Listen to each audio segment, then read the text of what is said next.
तो चलिए आज बात करते हैं E20 फ्यूल की। भारत में से एक बहुत बड़े सरकारी कदम और भविष्य के ईंधन के तौर पर पेश किया जा रहा है। पर क्या जो दावे किए जा रहे हैं हकीकत भी वही है? आइए इसी को समझने की कोशिश करते हैं।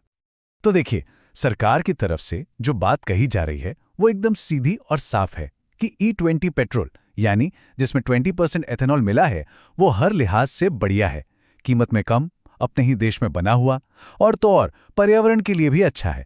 सुनने में तो ये कमाल का सौदा लगता है कि नहीं? पर कहानी हमेशा इतनी सीधी नहीं होती, है ना? सोर्स हमें इन्हीं दावों की तह तक जाने को कहता है।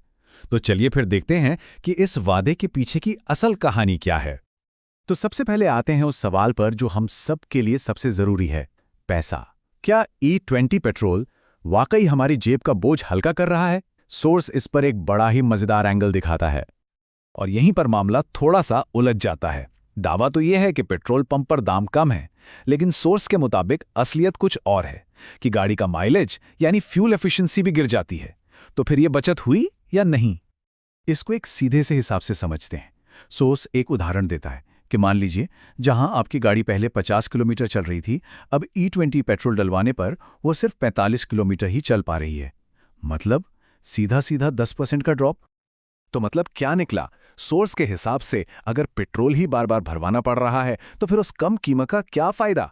घूम फिर कर खर्च तो उतना ही हो गया, बल्कि शायद ज्यादा ही।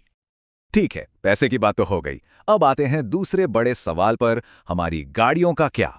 पैसा तो एक तरफ, पर गाड़ी की सेहत पर इसका क्या असर पड़ रहा है? सोर्स इस बारे में भी कुछ सीरियस बातें बताता है।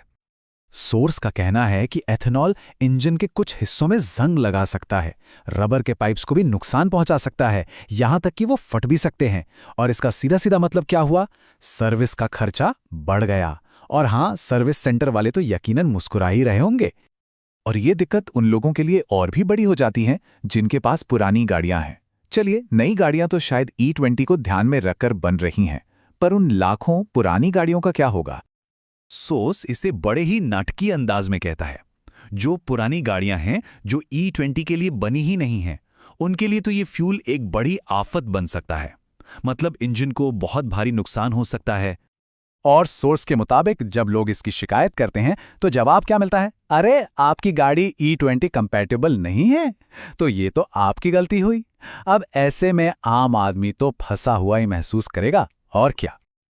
चलिए, अब आते हैं तीसरे और बहुत बड़े दावे पर, पर्यावरण। क्या E20 सच में एक ग्रीन फ्यूल है जैसा कि कहा जा रहा है?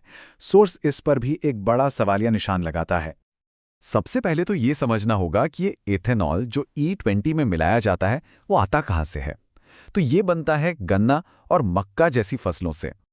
और बस यहीं पे सोर्स एक बहुत ज़रूरी बात सामने लाता है। इन फसलों को उगाने में पानी बहुत लगता है, मतलब लाखों लाखों लीटर पानी। तो अब सवाल ये उठता है कि जो ईंधन बनने में ही इतना ज़्यादा पानी इस्तेमाल कर रहा है, वो असल में पर्यावरण के लिए फ़ायदेमंद कैसे हो सकता है? सोर्स का ये जो तंज है ना, ये पूरी बहस को एक लाइन में ख़त्म कर देता है। जब बनाने के प्रोसेस में ही इतने नेचुरल रिसोर्स लग रहे हैं, तो फिर इसके ग्रीन होने के दावे पर शक तो होगा ही। तो अगर हम इन सारी बातों को जोड़कर देखें, तो सोर्स एक बड़ी तस्वीर की तरफ इशारा कर रहा है। अगर आम इंसान को न पैसे का फायदा हो रहा है, न गाड़ी को, तो फिर सवाल ये है कि फायदा हो किसे रहा है? और ये जो नारा है ना, ये इस बात को बहुत अच्छे से बताता है। सोर्स का कहना है कि नाम तो दे दिया ग्रीन एनर्जी, पर इसका असर हो रहा है गरीब एनर्जी जैसा, जो उसकी जेब पर और भी ज्यादा भारी पड़ रही है। एक तरफ बात होती है आत्मनिर्भर भारत की, लेकिन सोर्स ये सवाल उठाता है कि क्या इस तरह की पॉलिसीज से लोगों की जेब सरकार पर और ज्यादा निर्भर नहीं हो रही, कि किसी भी राहत के लिए सरकार की तरफ ही देखना पड़े? और आखिर में सोर्स हमें इस एक बड़े सवाल के साथ छोड़ जाता है।